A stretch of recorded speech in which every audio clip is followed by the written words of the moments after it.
This is Democracy Now!, democracynow.org, The War and Peace Report. I'm Amy Goodman. As we turn to part two of our conversation with the scholar Norman Finkelstein, author of the new book, Gaza, An Inquest into Its Martyrdom. The book is being published as Israel is facing a possible International Criminal Court war crimes probe over its 2014 assault on Gaza, which killed more than 2,100 Palestinians, including over 500 children. In his new book, Norman Finkelstein writes, Gaza is about a big lie composed of 1,000 often seemingly abstruse and arcane little lies. What is the big lie about Gaza, Norm? The big lie about Gaza is that it's an aggressor, that Gaza is aggressing against Israel and Israel is reacting in self-defense. It's a double lie. The first lie is most of the Israeli attacks on Gaza don't even have anything to do with Gaza. So if you take Operation Cast Lead in 2008-9, why did Israel attack Gaza? Not because of Gaza, not because of anything Gaza did. The Israelis were very honest. This is revenge for Lebanon.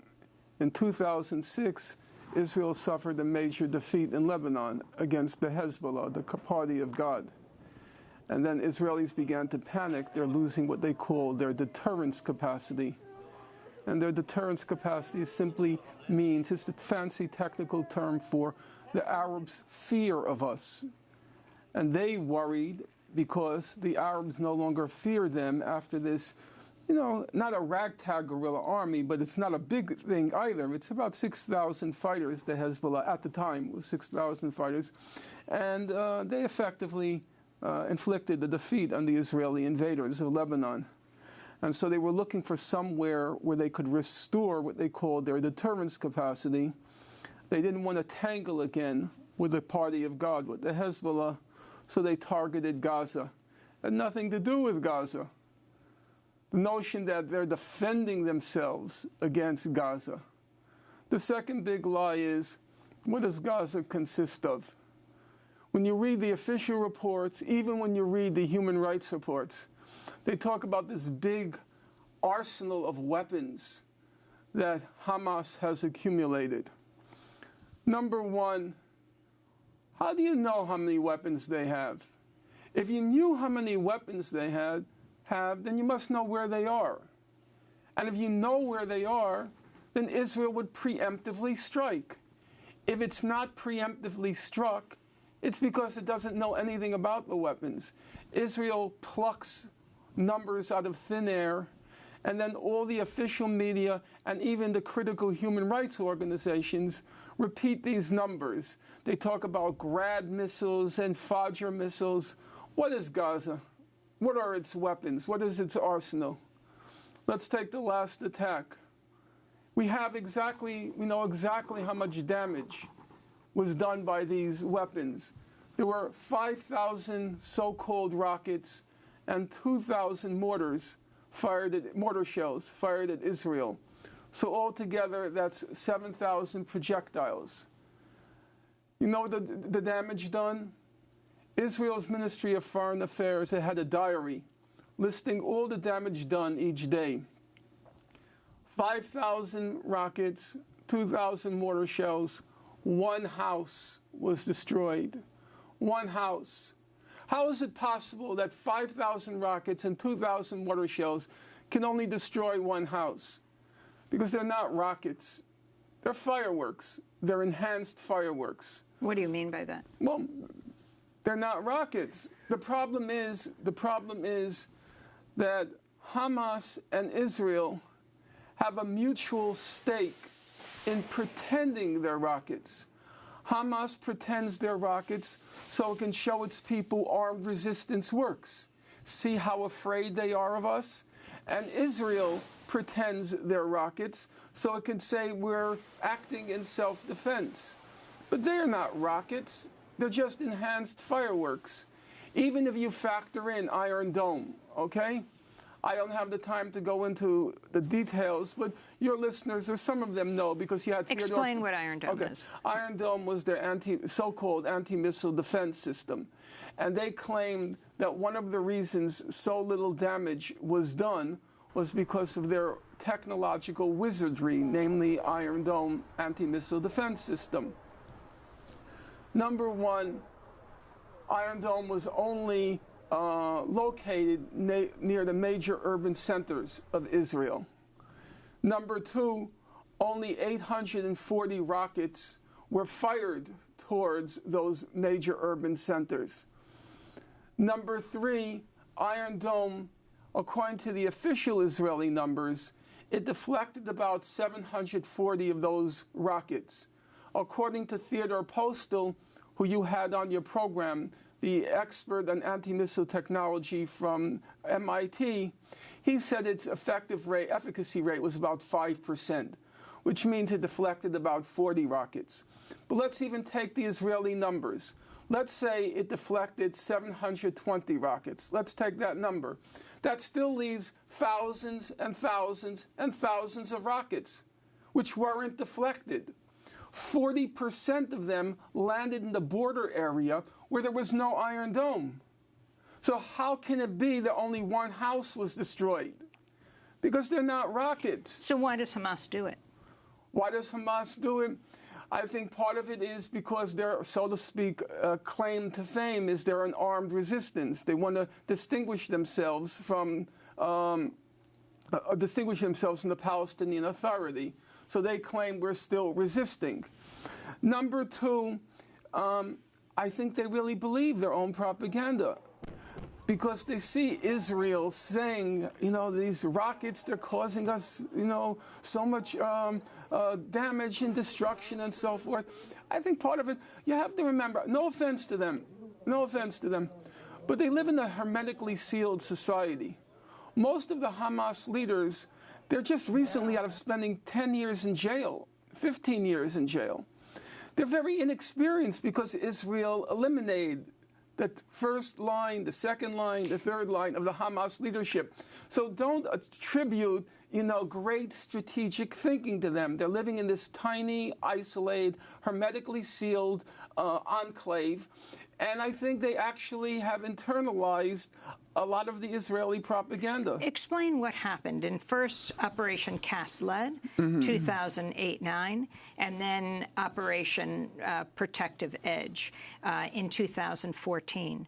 And you referenced this in the first part of our interview, but in terms of casualties, in terms of the timing of these two attacks? Well, I don't want to go over ground that we've already looked at. So let me look at the salient points for the purposes of, an interview. Number one, Operation Cast Lead begins December 26th, 2008, ends January 17, 2009, what Amnesty International called the 22 days of death and destruction. There's a ceasefire implemented in June 2008. Israeli official and unofficial organizations say Hamas was careful to respect the ceasefire. Hamas was careful to respect the ceasefire. Israel, however, it's preparing for its attack on Gaza to revenge Lebanon. When all the pieces are in place, they spent about a year of preparation. When all the pieces are in place, they need a pretext. Well, they look around for a pretext, and they wait till November 4th, the historic election when Barack Obama is voted into office. They know all the cameras are riveted on the White House, riveted on the United States, and then they go in, kill 6 Hamas militants, knowing full well that there's going to be a reaction. And from that point on, it descends into tit for tat. And then on December 26th begins the assault. It ends January 17th. And for that time, it was by far the biggest Israeli massacre committed against Gaza. And you have to bear in mind, I'm not sure how vivid your memory is, even mine is beginning to fade on it. And I study it, pretty closely. Public opinion radically shifted against Israel after Operation Cast Lead. It created a huge international uproar. There were, believe it or not, the casualties, the number, the death, the destruction. What was? There were about 6,300 homes that were destroyed, 10 Israeli civilian casualties, Palestinians 1,400, of whom up to 1,200 were civilians. 350 children were killed. They estimate about 600,000 tons of rubble were left behind. And there were about believe it or not, there were about 300 human rights reports issued on what happened. And if you look at the proportions in my book, you'll see on Operation Cast Lead, it's exhaustively documented across 4 chapters, large chapters, because there was a huge amount of information. And it climaxed in the Goldstone report. And the Goldstone report was a catastrophe for the state of Israel. Goldstone is Jewish. Goldstone is a Zionist. Goldstone is a liberal. Goldstone was a judge, right? He was a judge, a respected, you can even say renowned judge. And most important, he's a Zionist. He's on the board of directors of the Hebrew University in Jerusalem, and so on and so forth. And now he came out with a report that said the purpose of Cast Lead was to punish, humiliate, and terrorize the civilian population. Total disaster for Israel. And so Israel goes at him ferociously. And this, he came out with the report in? The report comes out in 2009. Israel goes after him ferociously across the spectrum, across the political spectrum, all levels of the Israeli society, and also in the United States. They go after Goldstone. And the tragedy then occurs. I go through the record very carefully in the book. Goldstone was almost a joke because it was April 1st. It was April Fool's Day. He drops a bombshell in the Washington Post. This is 2011? He doesn't say it literally, but it's clear the message he's transmitting. He's recanting the report, and he's taking it back. I'll tell you, I remember that day quite well. I was in a library, I don't remember where, and it was like something died in me. Really, it was like something died in me, something you believed in, or you wanted to believe in. And maybe I was naive, but the Goldstone report was a very weighty document. At one point, Benjamin Netanyahu said, we're facing 3 existential threats: Iran, Hamas and Hezbollah rockets, and the Goldstone report. And it was a very big problem for them. You might recall, this was the point when Tzipi Livni visited the UK, she was hit with an indictment for war crimes under the universal jurisdiction. And explain who she was. Tzipi Livni was the foreign minister during the Operation Cast Lead. And she was a really wretched human being. The day after Cast Lead, the day after it ended, January 18th, she went on Israeli television, Channel 10, and she boasted, we carried on like real hooligans in Gaza. She boasted, we went wild in Gaza. I ordered it. I'm proud of it because they're so brazen. They're so brazen because they have the United States protecting them, and they carry on with this kind of impunity. And then along came the Goldstone report. It was like an uh-oh moment, because it seemed as if, for the first time, they were finally going to be held accountable. And that's why they went mad, the Israelis. They had to stop Goldstone. He recanted. He claims he recanted because new information had become available since the publication of his report. But I go through it systematically in the book. No new information became available. And then the question is, well, if no new information became available, why did he recant? One possible explanation is because of all the pressure that was being put on him by the Israelis and on his family. They tried to prevent him from attending his grandson's bar mitzvah in South Africa. Goldstone is South African. That's one explanation for reasons which I can't go into now because it requires detail. I don't find it plausible. I think he was blackmailed. It's the Mossad. They're an effective spy organization. Everybody's got skeletons in their closet. And if you don't have skeletons in your closet, a relative does. Goldstone's daughter did Aliyah. She's an Israeli citizen. I think he was blackmailed. That's where the evidence points. John Dudgard, the respected human rights, he's considered the father of human rights in South Africa. Extremely principled guy. He's actually the real thing. He's a principled liberal. There is the Phil Oakes song, Love Me, I'm a liberal, about hypocritical liberals. He's the real thing. He's a real principled liberal. And has been very principled on this particular issue. And he wrote a very devastating article the day after the recantation. And he said, the truth of why Goldstone recanted will go with him to his grave. Then, after that, the Israelis started to go after a lot of people. You might recall the case of Robert Bernstein, who was the founder of Human Rights Watch. Then he started to attack Human Rights Watch to try to, so to speak, defang them. He had his own bombshell. He dropped, I think it was in the New York Times, I could be mistaken, attacking Human Rights Watch. So all the pressure is now being put on the human rights community. They start going after human rights, respected jurists like William Shabbos, Christian Tomushat. All of them had to drop out. They were supposed to be on commissions investigating Israeli crimes, for example, during Operation Protective Edge. And they are from? UN. They were UN officials, but prominent jurists, respected jurists. All of them had to drop out because Israel started to dig up dirt. And everybody's got dirt to be dug up on. We know that. So now the human rights community begins to panic. Enters into panic mode because the Israelis they're just out of control now.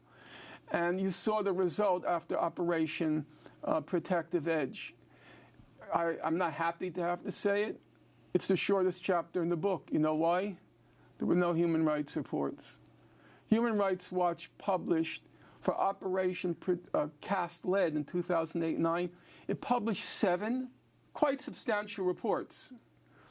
After Operation Protective Edge, it published one tiny report of 15 pages. Amnesty International was the only major human rights organization that published major reports, but they were all whitewashes of Israel. They were a disgrace. I go through them systematically. The Amnesty chapter is one of the longest chapters in the book.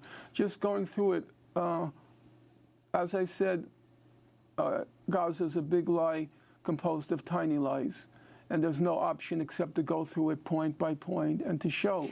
Do you think that lack of response to what happened in 2008-9, to what happened, the lack of investigation and holding accountable, again, the number of casualties was at 1,600? There were 1,400 Palestinians killed, of whom up to 1,200 were civilians. More than 350 of them children. 350 children, yeah. Do you think that lack of accountability and the reports paved the way for what happened in 2014? Absolutely. I mean, I don't want... With Operation Protective Edge. It's a harsh thing to say, but it was Richard Goldstone that allowed Operation Protective Edge to happen because the Israelis were very worried after Operation Cast Lead. It looked like prosecutions were in the offing, universal jurisdiction was happening, and then when he killed the report, it became a green light for Israel, and it enabled them to effectively go mad. You also write that the Obama administration, as well as Hillary Clinton, tried to undermine the Goldstone report. Look, the Obama administration played a really wretched role in all this. Let's just take the obvious examples. Operation Cast Lead, it ends on January 17th. Now remember, Obama was elected in November 2008. Operation Cast Lead ends January 17th, 2009. Obama didn't say anything after he was elected. Do you know why it ends January 17th? Because Obama signals to the Israeli government, don't mess up my inauguration, January 20th. I don't want any distractions. You got to end the operation. That's why they end it. Now, you go to Operation Protective Edge 2014. Every day, Obama or one of his officials said, Israel has the right to protect itself. Israel has the right to protect itself. As Israel is leveling Gaza, there was no comparison between Protective Edge and Cast Lead. It was so much worse. The interesting point is, for our purposes with Obama, how does it end? Do you know how it ends? On August 3rd, Ban Ki-moon comes under all this pressure because Israel keeps bombing UN UNRWA schools, which have been turned into civilian shelters. Explain how long Operation Protective Edge went on for. Yeah, Operation Protective Edge, all told, went for 51 days. Operation Cast Lead, 22. Operation Protective Edge, 18,000 homes destroyed. Operation Cast Lead, 6,300.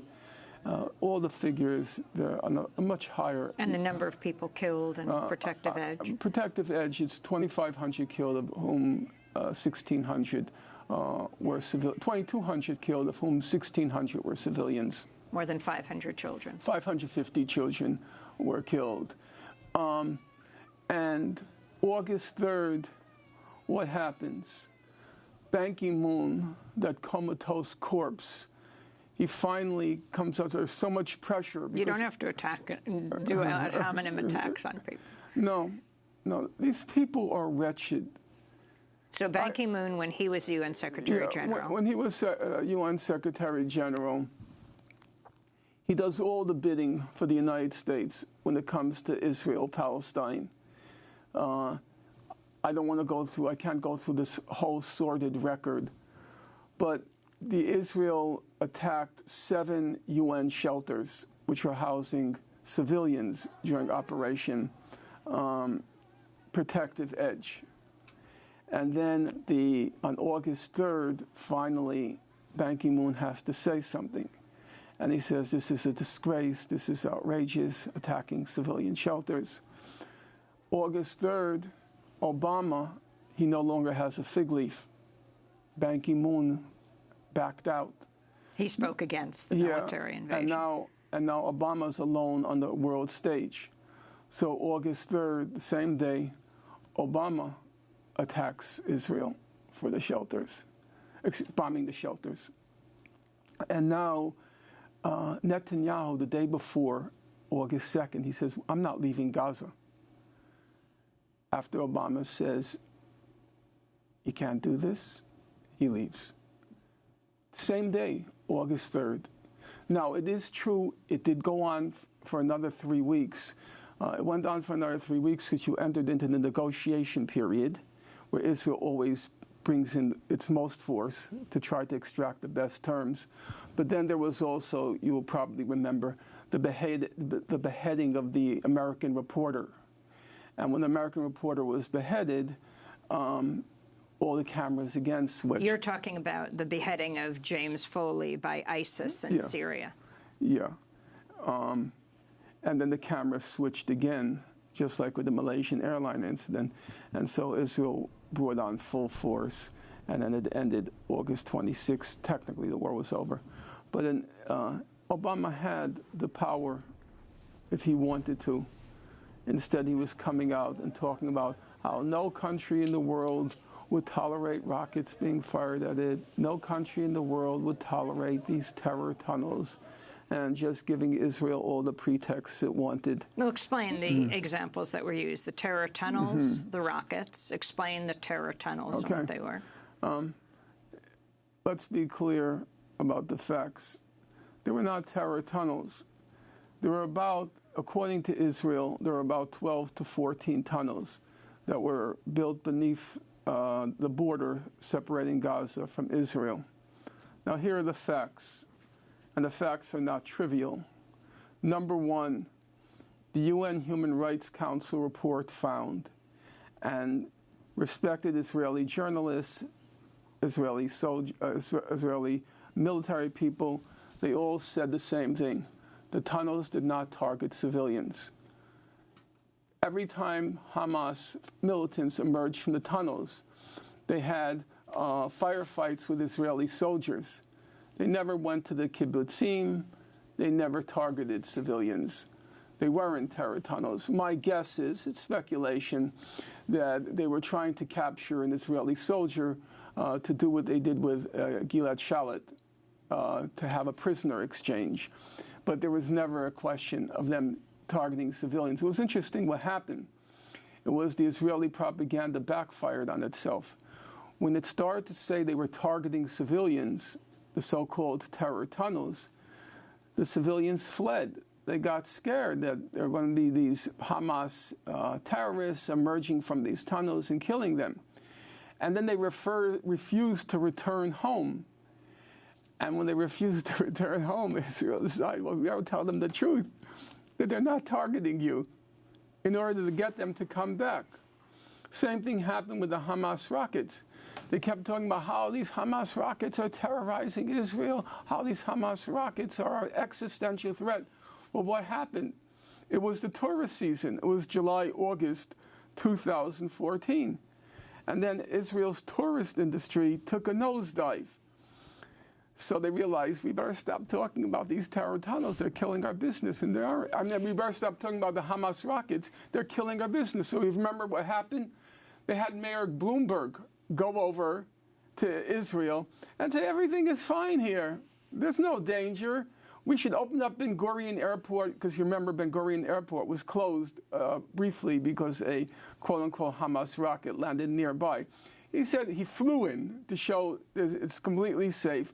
So each time their propaganda backfired, then the cat came out of the bag, and they told the truth. So, in the lead up to the Israeli military invasion of Gaza was the killing of the 3 Israeli teenagers. Yes. Explain what happened in June of 2014. What happened was, in June 2014, a rogue Hamas cell captured and then apparently almost immediately, we don't know for certain, but almost immediately killed the 3 Israeli teenagers. Now, the information we have, for example, I quote J.J. Goldberg, who's the former editor-in-chief of The Forward, and I know you've had him on your show, Goldberg. He said that Israel knew from day one the kids were dead. But they claimed to be going on a search operation. And explain who killed them. As I said, it was a Hamas cell. We don't really know much more than that. Apparently it was a senior Hamas person in Jordan who gave the order, but the Hamas officials in Gaza had nothing to do with it. But then Netanyahu used it as a pretext for launching what he called Operation Brother's Keeper, which was killed several Palestinians, rampaged businesses, rounded up, I think it was about 1,000, I could be wrong, but I think it was about 1,000 Palestinians in the West Bank, many of whom had been freed in a former prisoner exchange, rounded up and sent them back to prison. And then the tit-for-tat began with Gaza. It quickly descended, and the Israeli assault began. And how do you know that Netanyahu knew that these young men, the 3 teenagers, had been killed almost immediately? Right. As I said, you can only quote what the sources tell you. And people there were several sources that said, Israel has a very efficient intelligence operation. First of all, the whole Palestinian Authority works with them. So they're all working in cahoots. And it's not a big place. And it is, for what it's worth, all U.S. direct aid to the Palestinian Authority. The direct aid, it's, I think, $36 million. It all goes to the security services. The security services were trained by Jordan. They're a very efficient operation. It's not rinky-dink anymore. They're a real terror organization, the Palestinian security forces, professional torturers, and so forth. So it's not implausible that with their security apparatus working with Israel and all of the collaborators, the spies, the informal collaborators and spies, that they would find out. And Goldberg says, and Goldberg obviously has no axe to grind, he's the former editor-in-chief of the Forward, says that Netanyahu knew almost immediately that the kids were dead. The fear was that they would be used for another prisoner swap, and that didn't happen. And then the full-scale assault on Gaza began. So in part one of this conversation, you talked about the former Israeli soldiers who gave the most vivid descriptions of what took place. Now, I was going to say an Operation Protective Edge, but even before we get to the description of that attack that they gave, how are those names come up with? Operation Cast Lead, Operation Protective Edge. It seems as soon as you use that word to describe what's happened, that already is clearly a propagandistic word that justifies what's taking place. Well, actually, they were disappointed with Operation Cast Lead. I guess it's taken, I forgot, I go through it in the book, but my memory escapes me now. It comes. I mean, I remember right before the U.S. invasion of Iraq, the U.S. was coming up with these kind of names, and they were going to call it Operation Iraqi Liberation. But then they had a problem because the acronym was OIL, oil. But how are these names come up with? Well, they have a very sophisticated, they call it Hasbara, which is translated as public diplomacy. They have a very, what we would translate as official propaganda. They have a very effective propaganda agency. In the case of Operation Cast Lead, they already were preparing. As I said, they knew they were going to attack for about a year. They had to make sure all the pieces were in place. And one of the pieces was their propaganda. And they created an organization. It was 6 months in the making. And a part of it is to come up with these names. And a lot of people comment on how there's a kind of, you might call it immaturity about the names they choose. There was a series called Hot Winter, or I can't remember, but all of these kinds of bizarre names. But the important point, I think, is you can laugh and you can ridicule, but the propaganda is very effective, because it's what stays with you. If you take Operation Protective Edge, the three takeaways are the terror tunnels, the Hamas rockets, and the Iron Dome. There were no terror tunnels, there were no Hamas rockets, and there was no Iron Dome. The three main images that were projected they were just media creations. They were just propagandistic devices. And the main propaganda, especially by the human rights organizations, is this pretense that there's blame on both sides. There's death and destruction on both sides. But when you look at the numbers, it's just ridiculous to put them in the same category. I gave you a chart, to illustrate the numbers. And Operation Protective Edge, civilians killed roughly 1,600 to 6 civilians killed. Houses destroyed, 18,000 to 1. Children killed, 550 to 1. You go down the list. How can you create balance out of a balance sheet like that? Out of a grotesquely imbalanced balance sheet like that. And what the human rights organizations do is they simply inflate what happened on the Israeli side. So, for example, you take Amnesty International. 1 child was killed. One child was killed. They described the child's death over 2 pages. So you say, okay, you know, it's a child's death. What's wrong with 2 pages? Well, then let's have balance. 550 Palestinian children were killed. Did you give that 1,100 pages? And when you say they gave it, who gave it? You know. So how do you deal with the claim that Hamas, that Hezbollah are responsible for a high number of civilian casualties because they use civilians as human shields, particularly they use children as human shields? Well, there's a simple way to deal with it. You look at the evidence. There's absolutely no evidence. We'll start with Operation Cast Lead. The most exhaustive analyses were done at that time, Operation Cast Lead, 2008-9. The most exhaustive analyses were done by Amnesty International and the Goldstone report. Neither of them found any evidence that Hamas was using Palestinian civilians as human shields. Now, let's be clear. There are a large number of supporters of the Palestinian Authority who live in Gaza. They had many harsh things to say about Hamas, but among the charges they leveled was not the charge that Hamas was using Palestinians as human shields. You take Operation Protective Edge.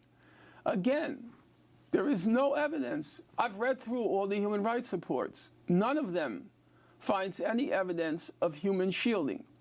What they do claim they find is there's a technical term under international law that when you're engaging in a military combat, you have to take all feasible precautions to protect civilians. And that if you are fighting in the vicinity of civilians, you are then guilty of a violation of international law. It's not a war crime, it's a violation of international law. They claim Hamas fired or attacked Israel in the vicinity of civilians, so was guilty of not taking all feasible precautions, which is different than human shielding, which is a conscious practice of, as it were, inserting a human being between you and the enemy, for which there's no evidence. But the feasible precautions, I'm not going to make excuses. I have my prejudices, I have my biases, but I'm also scrupulous. I am very careful with facts, because I know when you make one error or 2 errors, you're going to have somebody who's going to come along and say, this book is replete with errors, but for reasons of space, I can only mention 2. So you're held to a very stringent standard when you're in my position. You can't even make 2 errors. So I'm very careful, and I'm not trying to make excuses. But we have to remember 2 facts. What does Gaza look like? What does the law say?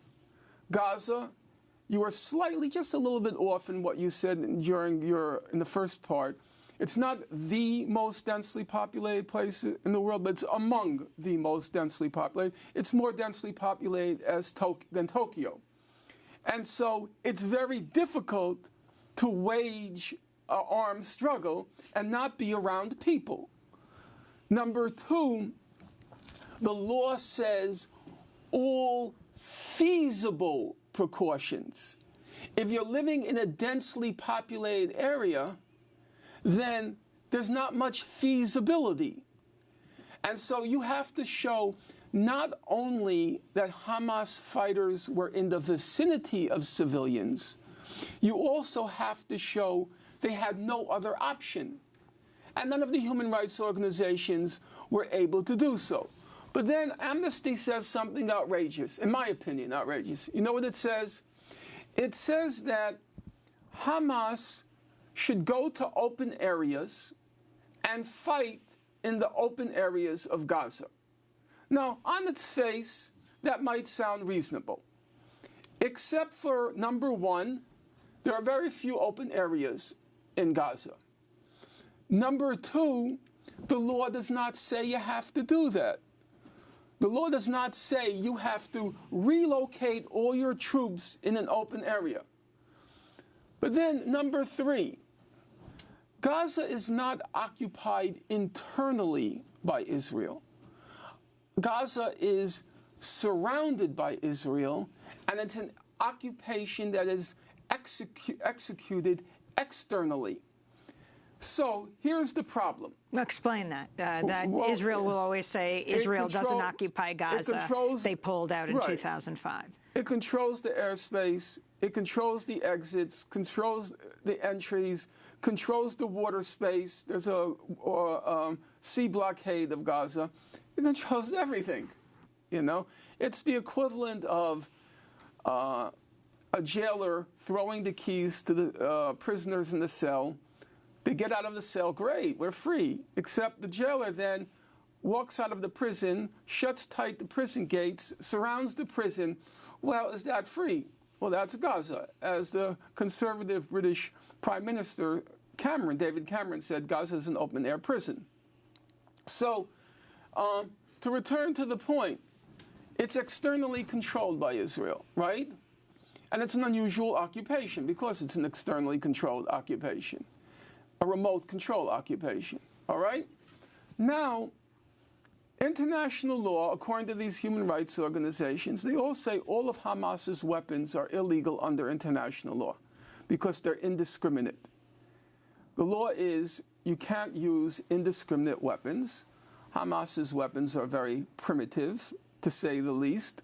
So international law says its so-called rockets are illegal, its so-called mortar shells are illegal. Then what are you left with?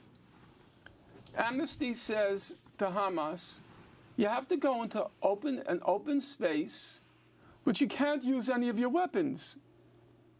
But if you can't use any of your weapons because they're indiscriminate, how do you defeat an externally controlled occupation? The only thing Amnesty didn't tell them to do was to line up like ducks and let the Israeli airplane come in and mow them down. Now, you might smile at that, but that's where you're left. That's where you're left with what these human rights organizations are saying. It's not to defend Hamas. It's just to look at the law objectively, rationally, and ask yourself, are what the human rights organizations saying fair? Is it true? All the human rights organizations, they'll always say Israel used disproportionate force. They'll say Israel used indiscriminate force. But there's one thing they'll never say. You know what they'll never say? Israel targeted the civilians. Because that's the no-no. You see, under international law, indiscriminate attacks are war crimes. Disproportionate attacks are war crimes. Targeting civilians are war crimes. That's the law. But then there's public opinion. Public opinion, it's willing to turn a blind eye to disproportionate attacks. Actually, how can you even prove an attack is disproportionate? It's almost impossible. They'll even say, yeah, indiscriminate attacks because it's hard to separate civilians from soldiers. The one thing public opinion won't tolerate is the targeted attack on civilians.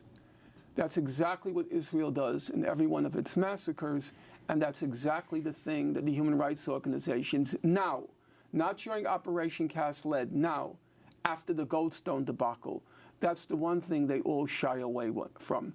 They don't want to say Israel targets civilians. One anecdote, quick anecdote. I was teaching a class, volunteer class, Grand Army Plaza, Brooklyn, on freedom of speech. And some issue came up, don't want to go into the circumstances, and somebody from the audience says, Israel doesn't target children. Israel never targets children.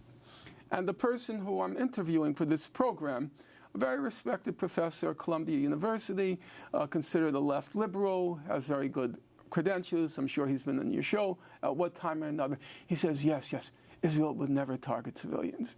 Never target children. Israel's always targeting children. You have so many cases like you have children playing on a roof, right? A drone comes in. Human Rights Watch says its report was called Precisely Wrong after Operation protective edge. Excuse me, Operation Cast Lead. Yes, the drone comes in.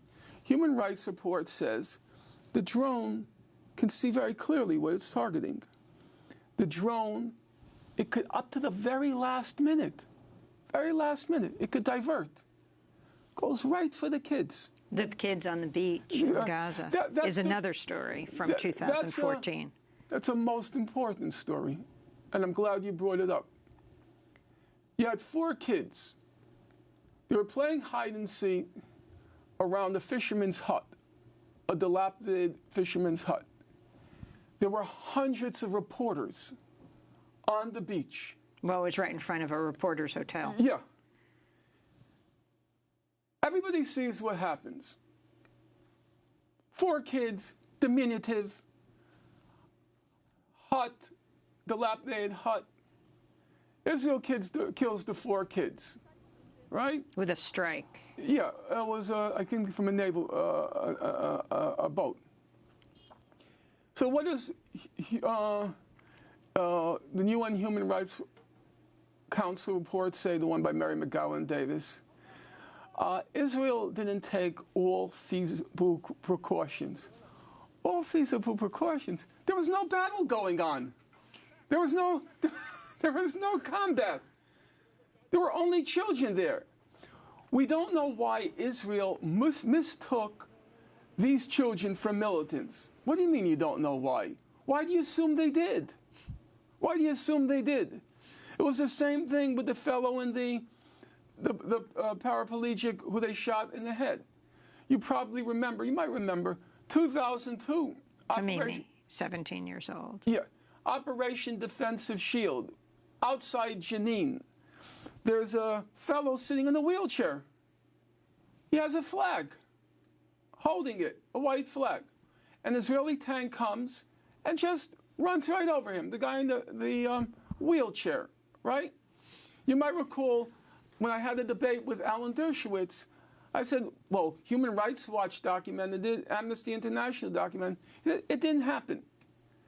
And that's a large part of American Jewry over the age of 50. And yet it didn't happen. It's interesting it happens, but it didn't happen. It's interesting that you say over the age of 50 yeah. because American Jewry is changing totally. their opinion on Israel. Talk about younger people and talk about overall public opinion here. Well, there's a very simple way to put it.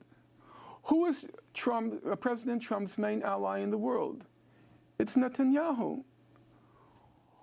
80% of American Jews find Trump a loathsome creature. And now they have a real problem. The main ally of this loathsome creature is the Prime Minister of the State of Israel, an amazingly popular Prime Minister of Israel who's been in for a very long time. And now this is a real conflict for American Jews. Does being loyal to Israel mean we have to be supportive of Trump? It's a crisis of values. And it was happening before Trump as well. Oh, yeah, it was happening before, but now it's quite... Talk about young people. Yeah, there has been, you would say, there have been several turning points, beginning with the 82 Lebanon War, then the First Intifada, then the repression during the Second Intifada, and then significantly, as I said, after Operation Cast Lead. Public opinion, and in particular among young American Jews, public opinion has been shifting, I wouldn't say against Israel, I would say away from Israel, which is different. Jews have an ethic, which I kind of understand, and I'm not exactly immune to it, about not airing dirty laundry in public. So there's a kind of resistance, reticence about attacking Israel in public because you feel like you're feeding anti-Semitism, and you get the idea. So they're not going to publicly, in large numbers, en masse, publicly denounce Israel. But they're not going to talk about it anymore either, and they're not going to support it, unless, of course, it's an existential issue. And that's one of my big differences, if I can mention it, with the BDS. The thing is, when you start... The boycott, sanctions movement. When you start threatening Israel's existence whether it's through physical destruction or let's call it demographic destruction, then Jews become very defensive. You know, that's a red line. It's a red line. If you say end the occupation, American Jews will support it. If you say Israel shouldn't be committing crimes like it did in Gaza, most American Jews are going to, be willing to go there. But if you say eliminate Israel, no, you're not going to get. Then you're going to get resistance. Mostly now, you're going to get a slow drift into indifference. A slow drift, it's not a subject anymore. Incidentally, just as a point of fact, because I go back far enough, in the 1960s, before the June 67 war, Jews never talked about Israel. It wasn't a topic. That's why, as I said, if you look at people like Chuck Schumer, his sister, the issues back then were the war in Vietnam, civil rights movement, and American Jews were on the verge of making it. You were about to conquer the inner sanctums of American power. They were smart, they were ambitious, and they knew that they can do it. They didn't care about a backwater called Israel. So this whole Israel phenomenon and obsession is relatively new among American Jews, and now I think it's fading. Israel has become like the slightly meshuggah, Yiddish for crazy, the slightly meshuggah aunt in the attic. You don't really want to talk about Israel anymore. You said when you talk about the BDS movement, when you talk about eliminate Israel, they're not talking about eliminating Israel. Well, as I said, there are different ways to put it. You can talk about physical destruction. You can talk about demographic elimination. And so if the BDS platform were to be implemented, they talk about, let's say, 7 million Palestinian refugees coming back to Israel. Right now, the demographics is in the state of Israel. It's about 15 to 20% not non-Jews. If there were a full implementation of the law of return, the right of return, there were a full implementation of the right of return, the demographic balance would shift roughly 70% Palestinian, Arab, 30% Jewish. And you're not talking about the occupied territories. Well, if you take the total picture, it's about 50-50 now. If you bring in, if the refugees are returned en masse, then of course, again, the demographic balance is going to shift radically. And so that would be, I'm not saying I support it or not. That for me is an irrelevant issue. Because politics is not about your personal preference. Politics is about what's possible. And I'm saying that prospect of a radical demographic shift in Israel, which would mean effectively the end of Israel as a Jewish state. It's a demographic, it's not a physical, and I recognize that, and the distinction is important. But the bottom line, in some regard, is the same. Israel will cease to exist as a predominantly Jewish state. So American Jews will never accept that. I want to go to... I'm not saying you have to defer to the opinion of American Jews. I'm simply saying you're asking me about the opinions of American Jews. Yes, it has shifted radically from when I was growing up. However, there is a red line, and the red line is Israel is a Jewish state. So let me go to, in the last few minutes we have, Israel publishing a blacklist of 20 different organizations they will not allow into Israel right now. We're talking about groups like Jewish Voice for Peace, American Muslims for Palestine, Code Pink, the American Friends Service Committee, as well as Palestinian solidarity groups in France and Italy and Norway, Sweden, Britain, Chile, and other places. Your response to what Israel has done right now? Well, the important thing is to try to understand why they're doing it. Now, some people claim that the reason is they fear BDS, the Boycott, Divestment, and Sanctions movement. I happen not to agree with that analysis. In my opinion, Israel has a problem, has always had a problem. The problem is it keeps getting bad press. Because when it keeps carrying out these massacres or these shootings, it gets bad press. And so, obviously, what's the solution? Eliminate the press, eliminate the witnesses. So during Operation Cast Lead in 2008-9, they prevented any reporters from coming in. So for 3 weeks, it was a free-for-all. Then after Operation Protective Edge, they didn't let any human rights organizations in. So they couldn't see what was the damage done. So then the human rights organizations, what they did was, in my opinion, crazy. They said, if Israel doesn't let us in, we have to give them the benefit of a doubt. Maybe they didn't commit the war crime. But that just incentivizes Israel not to let human rights organizations in. You get an agnostic verdict rather than a guilty verdict. Then, as I said before, the big chink in their armor was that breaking the silence, because these are Israeli combatants. And they weren't even leftists, but they were describing what was happening. So Israel went with a vengeance, trying to get breaking the silence defunded, because it had a lot of European funding, claiming they were traitors, they were enemies, and so on and so forth. And I don't think, my guess, breaking the silence won't do again what it did after Operation Protective Edge. It was very hard to take. You know, Israel is a very nationalist society. And when you start being branded a traitor, and about 60% of the population said they were traitors when they did the polls. These are Israeli soldiers. Yeah. You know, they were being said, about 60% said they were traitors. So what do you think? And that brings me to this point.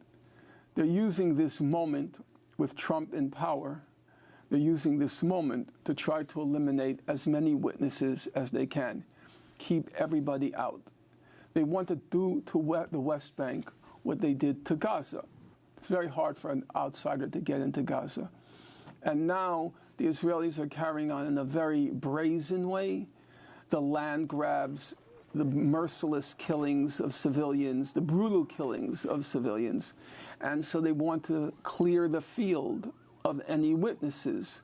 And they're using the Trump presidency as a moment to seal off Gaza from any, seal off the West Bank from any potentially hostile witnesses, to turn the West Bank into what they turned Gaza into. It's hermetically sealed. There's no way to witness the crimes as they unfold in real time. Norm Finkelstein, in his book Fire and Fury, journalist Michael Wolff quotes Steve Bannon, boasting about the implications of moving the U.S. Embassy to Jerusalem.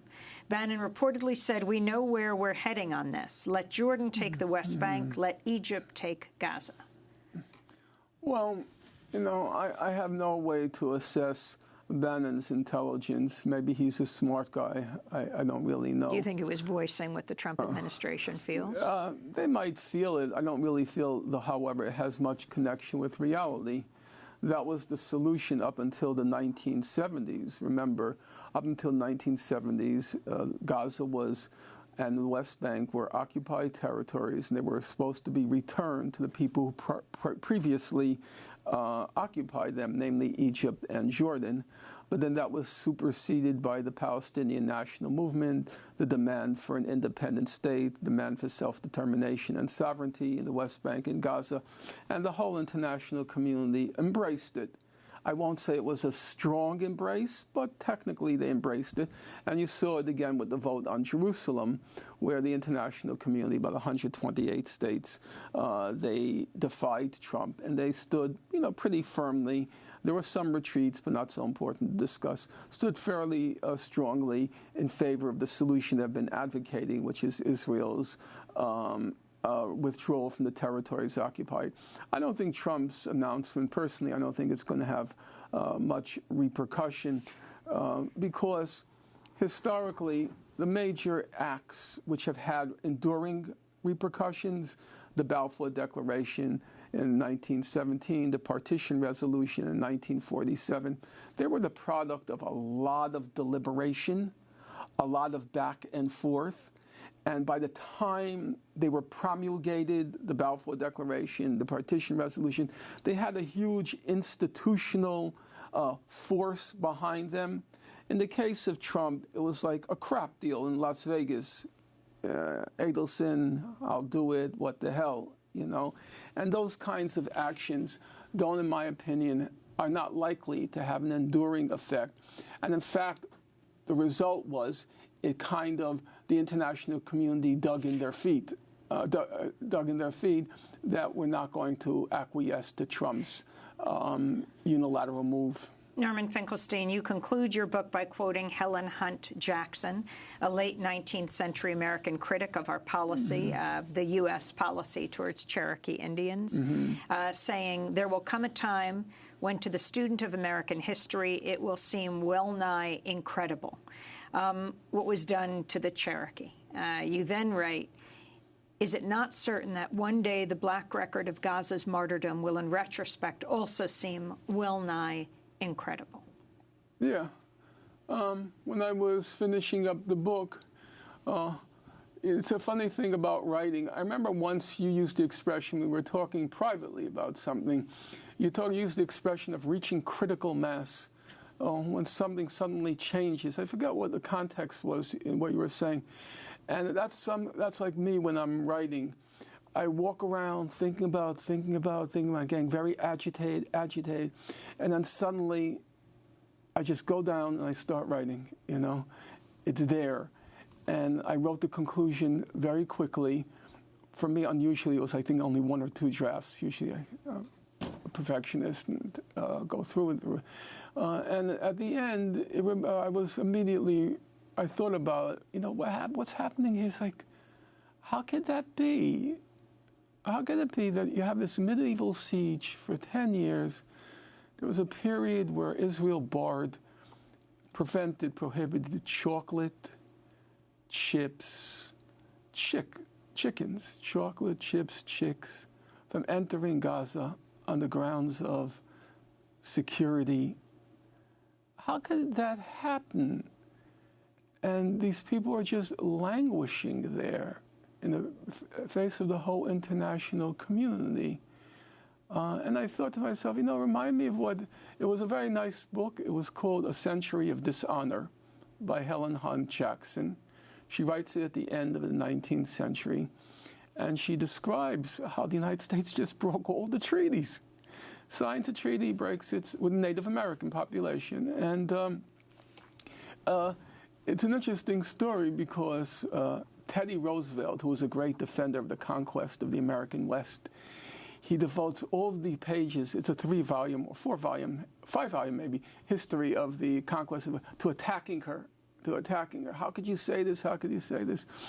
And the book was forgotten, her little book. And then when the whole Native American issue was revived in the United States, it didn't happen until the 1970s. You'll be surprised, even though you're not significantly different in age from me. It didn't happen until, cinematically, it didn't happen until Dustin Hoffman, I think, Little Big Men. It was the first cinematic depiction of what had been done to the Native Americans. When we were growing up, I was always rooting for the cowboys. Kill those Indians, kill those savages. I remember it, And there was a cultural revolution in the United States of sorts, and we suddenly discovered the Native Americans. And when we had our Cultural Revolution, Helen Hunt Jackson's book was rediscovered. And that's kind of how I feel about my book. It'll be ignored now because everybody's going to hate it. I went after not just Israel, but I was pretty tough on the human rights organizations, Kenneth Roth, Amnesty International, International Committee of the Red Cross, this guy Jacques de Mayo, Richard Horton from the British Lancet magazine, the medical magazine. I'm very harsh. It'll be ignored with the exception of Democracy Now! A couple of others. I'm aware of that. But I'm kind of old-fashioned. I believe in memory. I believe these things should be remembered. It's the only thing you can do for the dead, is to remember them. And so for me, the book was in large part, I wanted to sit in the bookshelf, which is why I asked the university press to publish it, because libraries nowadays. And the photograph on the cover will end there. Well, I spent a lot of time trying to find the photograph. It was a Jewish woman who took the photograph from Gaza. She was in Gaza. And I wanted it to be simple. I wanted it to be stark, simple, stark, I can't remember the third thing. And I felt it captured it, the Describe essence. it. It's a picture of a Palestinian woman from Gaza, and she's holding her dead baby, and the baby is wrapped up in, I guess, white cotton cloth. And you can only tell it's dead because there's a little blood at the foot. And I've not been to Gaza a lot. I've been there, I think, twice or three times. But what struck me about being there was, I don't know if you've been there, people don't wear their suffering on their shoulder. They don't advertise it. They don't talk about it. It's just very matter of fact. This is our life. What do we need now to move on? And I felt that that was what the cover conveyed. Norman Finkelstein, author, scholar, his new book, Gaza, An Inquest into Martyrdom. To see part one of our conversation, you can go to democracynow.org. I'm Amy Goodman. Thanks so much for joining us.